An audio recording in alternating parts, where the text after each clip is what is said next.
एक गुजरात के अंदर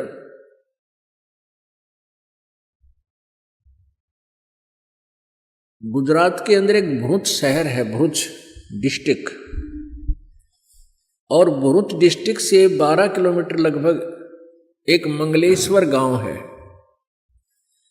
और वहां पर ये नर्मदा नदी एक टापू बना देती है। जमीन का एक 800-900 एकड़ का जो क्षेत्र है उसके चारों तरफ से यानी दोनों तरफ से जाके आगे मिल जाती है। उसको अपने घेरे में डाल रखा है, उसको टापू बोलते हैं। तो उसके अंदर 30-40 घरों का गांव था। पहले छोटे छोटे झोपड़ियां हुआ करती थी और जल का आसरा लेकर ही वो वहां रहा करते थे। तो उसके अंदर उस टापू में अर्थात 800-900 एकड़ जो जगह थी वहां पर 30-40 घरों का एक गांव था। और उसमें जीवा दत्ता नाम के 2 ब्राह्मण भाई रहा करते थे। और भी ब्राह्मण परिवार थे उसमें। अब वो जीवा और तत्वा, उसको दत्ता भी बोल देते, तय को दय भी बोल देते। तो हम संत लैंग्वेज में जीवा और दत्ता बोलते हैं। वो बहुत परमात्मा के चाहने वाले थे। परमात्मा की चाह के अंदर वो इतने मगन थे कि जगह जगह जाते थे, संतों के सत्संग सुना करते थे। अब जहां भी वो जाते थे तो ये बताया जाता था कि गुरु बिन मोक्ष नहीं हो सकता। और फिर ये भी कहते थे कि पूरा गुरु हो, क्योंकि परमेश्वर कबीर जी से भयभीत होकर के वो सभी संत, मंडलेश्वर, ब्राह्मण, ऋषि ये शब्द भी कहने लग गए थे कि अभी गुरु पूरा हो, पूरे बिना बात बने कोई नहीं। और अपने आप को फिर पूरा सिद्ध करने के लिए बहुत से उदाहरण दिया करते थे। तो जीवा दत्ता जी दोनों भाई परमात्मा की प्राप्ति के लिए, मोक्ष कराने के उद्देश्य से संतों के पास जाते, उनके विचार सुनते और सभी ये शब्द बोलते, यही वचन कहते कि गुरु बिन मोक्ष नहीं और गुरु पूरा हो। तब उन दोनों भाइयों ने सोचा भी जहां भी जाते हैं, जिस भी ऋषि, महर्षि के, संत के, मंडलेश्वर के, गुरु के, ब्राह्मण के वचन सुनते हैं, हमने तो वो सारे अच्छे लगे हैं। यानी प्रत्येक संत ज्ञान देता है, भगवान की चर्चा करता है, हमें तो सभी अच्छे लगते हैं। लेकिन ये पहचान हम कैसे करें कि इनमें पूरा कौन सा है? सभी अपने आप को पूरा बताते हैं, इनकी वे ऑफ वर्शिप भिन्न भिन्न है, इनके ज्ञान में भी अंतर है। तो ये कैसे निर्णय करें कि गुरु पूरा है? तो उन्होंने सोचा भी देखो, मनुष्य जीवन बार बार मिला को नहीं, क्योंकि ज्ञान जो सत्संग सुनाया जाता है, जो जहां भी कोई सुनाता है, तो यही कहते हैं भी मानुष जन्म बार बार प्राप्त नहीं होता। 84 लाख योनियों के अंदर धक्के खाकर, दुख उठा करके एक बार मानव शरीर प्राप्त होता है। और मानव शरीर प्राप्त करके परमात्मा की भक्ति नहीं की तो जीवन व्यर्थ हो जाता है। तो पुण्यात्मा जो होती है उनकी ये छोटी सी बात ही बहुत ज्यादा चुभ जाती है।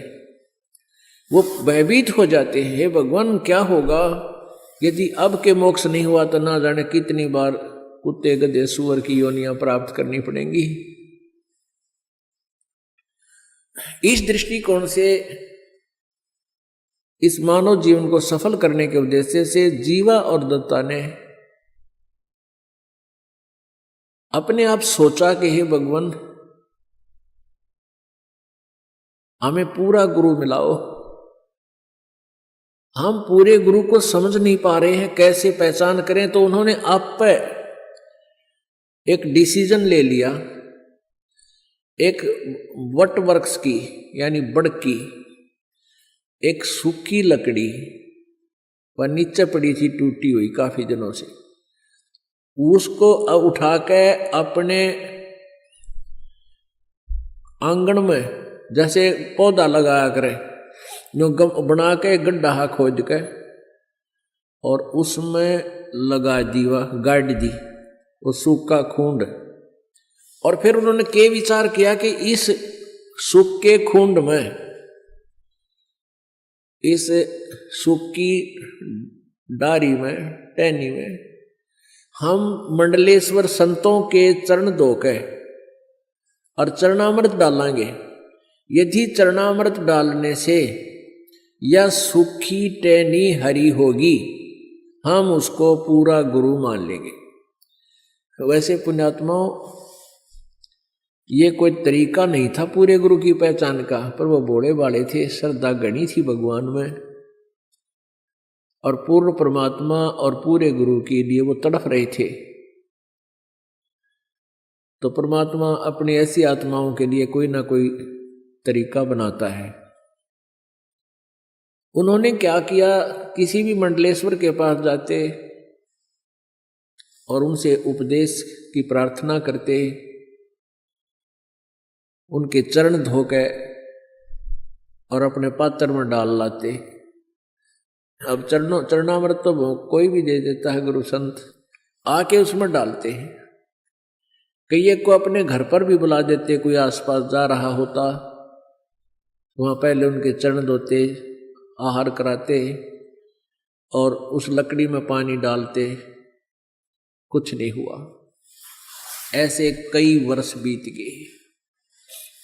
अब उन दोनों भाइयों ने प्रार्थना की रोकर एक परमात्मा, हे मालिक,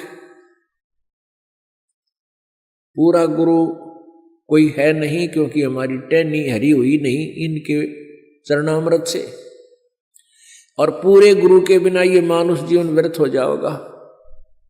ये परमेश्वर, या तो पूरा गुरु मिले और नहीं तो हम अपने दास के इस शरीरों को, हम दोनों भाइयों के शरीर को, मनुष्य जीवन को खत्म कर दो, इसको खत्म कर दो परमात्मा, और उस समय शेष जन्म देना हमारा ये मनुष्य जीवन का, जिस समय पृथ्वी पर कोई पूर्ण संत आया हुआ हो। वर्तमान में पृथ्वी पर कोई भी पूर्ण संत नहीं है। इतना कह करके घंटों रोए, घंटों रोए। अपन आत्माओं, जब आपको तड़प होगी भगवान के पाने की, फिर आप जी का यही हाल होगा। परमात्मा पाने के लिए राजाओं ने राज त्याग दिया और शरीर का कोई ध्यान नहीं दिया, कठिन से कठिन तप किए। तो उसी सतिथि, ये सतिथि उन्हीं पुण्यात्माओं की होती है जो पुनर्जन्म से भी भक्ति करते हुए आ रहे हैं। कहते हैं, संतों से साधा से ती मस्करी और चोरा नाल खुशहाल, ये तो मल अखाड़ा जीतेंगे युगन युगन के माल।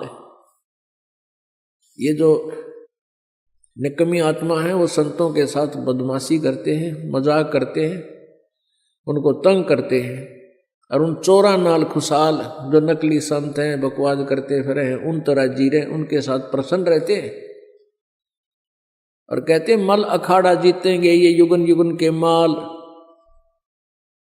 माल मीन रेसलर, पहलवान।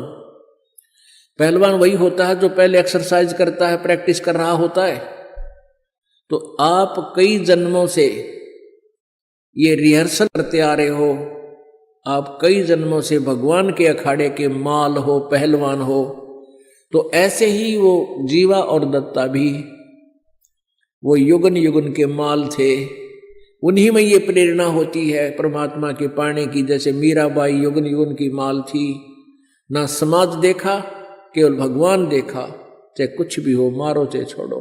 तो ये माल होते, ये पहलवान थे मालिक के पाड़े के और सफल हुए।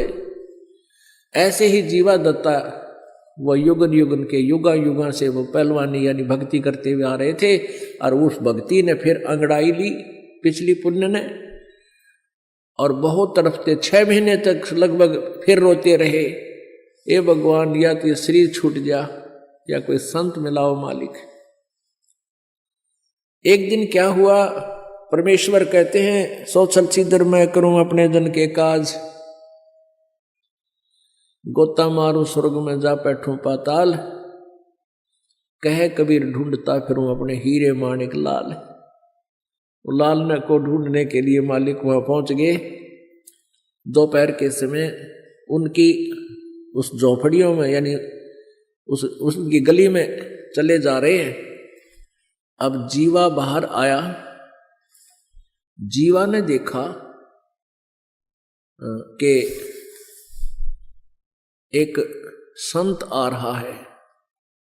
उसने अपने भाई से जाकर कहा कि भाई एक संत आ रहा है, आपकी आज्ञा हो तो उसे बुला लाऊं। अब दत्ता ने कहा कि भाई आपने देख लिया, मंडलेश्वरों को भी देख लिया हमने, इनके पास कुछ नहीं है और क्यों जख्म न आकर है और कई दिन रोना पड़ेगा, कुछ ना पावे इनके पास। अब वो क्या देखा कि वो परमात्मा उनके गली के उनके घर के आगे से आगे को चले गए, जैसे किसी का घर पूछ रहे हों, ढूंढ रहे हों। तो दत्ता बार बार जीवा के कहने से दत्ता बाहर गया। जीवा बड़ा भाई था दत्ता का। दत्ता ने बार बार कहा जीवा आपकी आज्ञा हो तो मेरा ऐसा दिल करे है इस संत ने बुला लिया हूं मैं। अब जीवा ने कहा भाई कोई बात नहीं, अब तेरी इच्छा है तो ले आ, मैं क्यों मना करूं तुझे, देख ले। वो वापस गए तो परमात्मा फिर वापस आ रहे हैं उनके घर की तरफ, वापस जैसे घर गांव से बाहर जाने वाले हों। तो दत्ता ने जाके चरण पकड़ दिए और कहा परवरदिगार ये दास की झोपड़ी है, एक बार दर्शन दो, पवित्र करो दास की कुटिया को। परमात्मा बोले चल भाई, आगे अंदर जैसा भी घर पर व्यवस्था थी, कोई बैठना मुड्डा दे दिया, कोई छोटा सा स्टूल। और जीवा ने कहा दत्ता जा कोई तसला ला उठा के, थाली ला, थाली प्रांत ला, चरण धोएंगे। महाराज आए, भगवान आए, यानी संत आए हैं। संत तो परमात्मा का रूप होता है, उनका ट्रेनिंग थी वह डेली की। चरण धोए पानी से और जीवा ने कहा जा दत्ता संतों के चरणामृत को कहीं ऐसे वैसे नहीं डालना चाहिए, वहां पौधे में डाल दिए, उसमें पौधे में। अच्छा जी। अब दत्ता ने जाकर वो ज्यों ही पानी डाला उस तसले से प्रांत से, जैसा जिसमें पात्र में डाल रखा था, और पानी डालते डालते ही कोपल फूट आई उस वट वृक्ष की टहनी के। बोलो सतगुरुदेव की जय।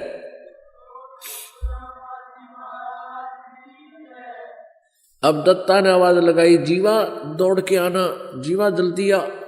जीवा गया। क्या देख भगवान आगे, आज जिसकी चाह थी वो मिल गया हमारे को। अब देखे थोड़ी देर में पूरी कोपल फूट गई, इतने लंबे लंबे पत्ते हो गए, सूखी टहनी के। अब दोनों ने एक एक पैर पकड़ लिया, एक एक पैर पकड़ लिया, रोआ बुरी तरह, मुंह की तरफ देखे, भगवान आप कहाँ छुपे थे, हे परमात्मा आप कहाँ छुपे थे, हमने तो सोच लिया था कि ये जीवन बर्बाद होगा और यही प्रार्थना करते थे भगवान या तो इस जीवन हमारा अंत कर दे, इस मनुष्य जीवन का, फिर दे देना जीवन, फिर जन्म देना मालिक जब कभी परम संत यहाँ आए हों। हमने सोच लिया था इस पृथ्वी पर कोई संत नहीं रहा। परमात्मा ने कहा कबीर जी ने कि भाई बच्चा, अगर पृथ्वी पर संत ना होगा इसमें आग लग जाएगी, यहां रह नहीं सकता प्राणी। ये तो संत यहां मैं रखता हूं एक आध अपना भक्त प्यारी आत्मा या स्वयं आता हूं, जिससे पृथ्वी पर बैलेंस बना रहता है। और बेटा जब पृथ्वी पर संत नहीं होगा तो इसमें आग लग जाएगी, पूरी पृथ्वी कट कर मर जाए, आपस में इतना बुरा हाल हो जाएगा। तब उन्होंने कहा कि हे परमात्मा, हमने तो आपकी बहुत इंतजार करी, आप नहीं आते तो हम 6 महीने और ज्यादा जीवित रहते, क्योंकि सूख का कांटा हो गए थे और उनका जो है बुरा हाल था। अब दोनों ने उपदेश लिया। अब उपदेश लिया, ज्ञान सुना, सबसे न्यारा ज्ञान और सबसे न्यारा भगवान। उस ज्ञान से परमात्मा आते रहे, उनको ज्ञान सुनाते रहे, आते रहे, ज्ञान सुनाते रहे। कुछ दिनों में वो ज्ञान से परिपक्व हो गए। वो उस ज्ञान को फिर सुनाने लगे अपने ब्राह्मण वर्ग में। अब ब्राह्मण वर्ग तो राम और कृष्ण तो परमाने को नहीं, शिव जी तो ज्यादा किसी की सुने नहीं, भैरव भूत की भी पूजा करवावे।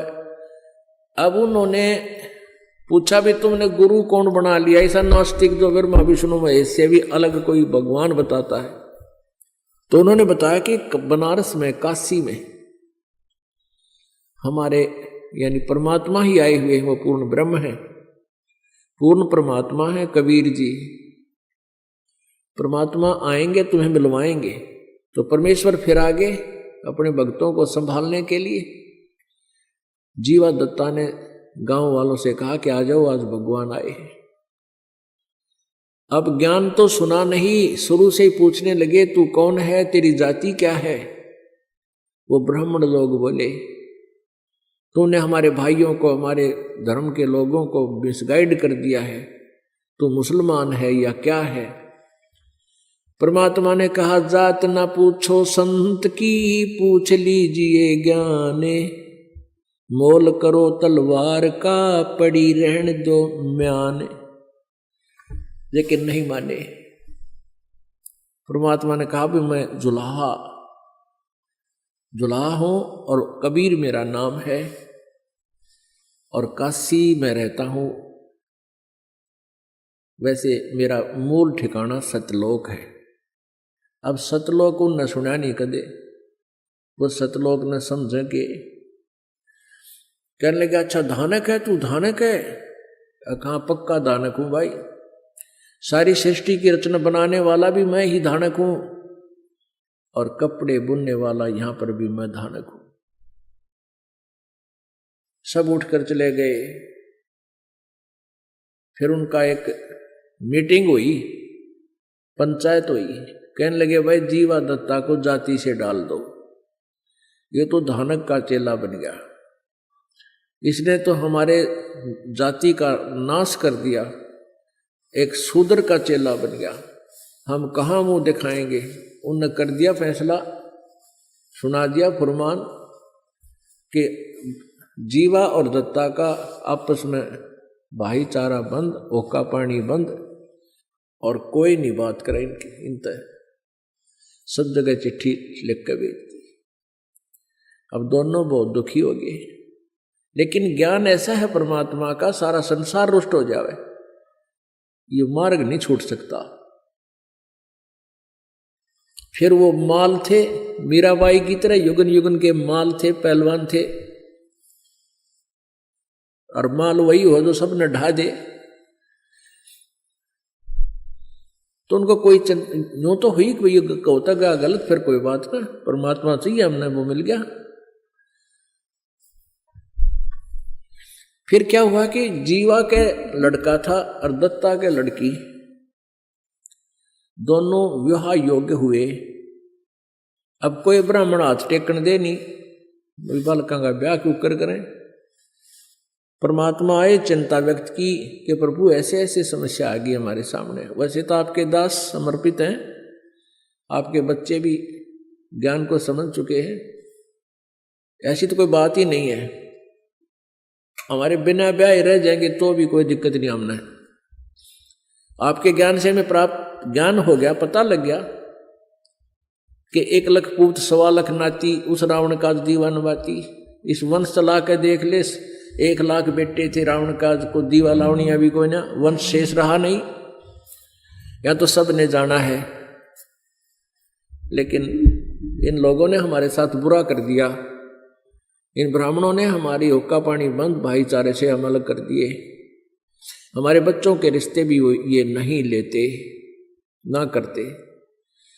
परमात्मा बोले तुम एक काम करो, जगह जगह जाकर कह दो भाई या तो हमारे बच्चों का ब्याह करवाने दो, और नहीं होने देते हो तो हम इन दोनों बच्चों की शादी कराएंगे आपस में। जीवा का लड़का दत्ता की लड़की, इन दोनों का ब्याह आपस में करेंगे हम, और क्या करें। अब उन्होंने ऐसा ही एक प्रोपगंडा फैला दिया। अब ब्राह्मणा की फिर पंचायत हुई, भाई यू जमानास हो गया, बाण भाई का ब्याह होगा कि तुम मुंह दिखावांगे। उनकी पंचायत होगी। कहने लगे अब के विचार किया कि भाई लड़का लड़की का के दोष है, गलती तो उन दोनों ने कम्या की है, तो हम ये तो अलाउड कर दो भाई लड़की और लड़कियां की ब्याह अन्य स्थान पर हो सकता है। तो उन्होंने कहा कि ऐसे नहीं भाई, फिर तो कोई ब्याह ना करे उनका, तुम नो करो लड़के और लड़की ने गोद ले लो और फिर हम ब्याह करेंगे। तो वो आए सारे इकट्ठे होकर कि खबरदार दे तुमने आपस में ऐसा दीन भ्रष्ट किया तो, और ये लड़के लड़की तो हमारे हैं, ये लड़का लड़की हमें दो, हम इनको गोद लेते हैं, हम शादी करेंगे इनकी कितना करें ढंग से, तुमने इससे कोई लेना देना नहीं। वो बोले ठीक से ले जाओ तेरे लड़का लड़की ने। वह समस्या भी हल कर दी, ब्याह वाली भी परमात्मा ने। उन आप पे ब्याह कराया दोनों बच्चों का, वह सर दर्द भी हटा दिया, ब्याह का खर्चा भी ना होया। तो फिर थोड़े दिन वो सीधे हो गए, ज्ञान समझ मान ला गया धीरे धीरे, क्योंकि वो बच्चे जहाँ गए उन्होंने भी ज्ञान समझाया। फिर वो सारा काम सेट हो गया, बच्चे भी उनको दे दिए और परमात्मा की भक्ति भी उस नगरी में तकरीबन करने लगे। अब जो वो सूखे टहनी बट के वृक्ष में जरनामृत डाला था टहनी में, वो एक पेड़ बन गया पूरा, और वो पेड़ आज भी विद्यमान है। 600 वर्ष हो गए उसने, वो पेड़ आज भी विद्यमान है। और वहां पर कबीर पंथ के ये परंपरागत महंतों का वहां एक आश्रम बना हुआ है, जो इन यादगारों को संभाले हुए है। उसको हम देख कर आए थे, स्वयं आंखों देख कर आए हैं, एक बार गए थे हम देखने के लिए। उसमें मंगलेश्वर गांव से एक नौका में बैठकर जाना पड़ता है, सामने एक बीच में दरिया है, उसको पार करके सामने वो स्थान है टापू सा। तो वो बता रहे थे कि पहले ये वट वृक्ष इस पूरे क्षेत्र में फैला हुआ था। यानी बड़ की एक ऐसी व्यवस्था होती है, एक बड़ ने आगे बढ़ने की जगह मिल जाओ, वो ऊपर से इसकी दाढ़ी सी आती है नीचे जड़ें, और जमीन में घुस जाती हैं, और कुछ ही देर में वो पूरा पिलर सा बन जाता है, सपोर्ट देती है और आहार खुराक देती है, फिर आगे टहनी चली जाती है, यानी बहुत दूर तक जा सकता है। लेकिन अब उसको काट पीट कर दोबारा वहां खेती करने लगे, और वो थोड़ी सीमा में रह रहा है 2 एकड़ जमीन में, मतलब वो लगभग टोटल तो 4 एकड़ में गया है, यानी 2 एकड़ ऐसे बढ़ रहा है, सेंटर से 2 एकड़ 2 एकड़, तो ऐसे 4-5 एकड़ में अब भी वो विद्यमान है, शेष बचा हुआ। बड़ी बड़ी दाढ़ी उसका नीचे गड़ी हुई, बड़े बड़े पेड़ हो गए ऐसे ऐसे। तो वहाँ वो महंत हैं, उनसे भी पूछा, वहाँ के गांव नगर वालों से भी पूछा, तो उन्होंने यही बताया कि ये कबीर परमात्मा जी या जीवा दत्ता नाम के 2 भाई ब्राह्मण भाई रहते थे, उनको ज्ञान दिया था। उन्होंने एक शर्त रखी थी, उस कारण से ये वह सूखे वृक्ष की टहनी यो पेड़ रूप धारण करगी।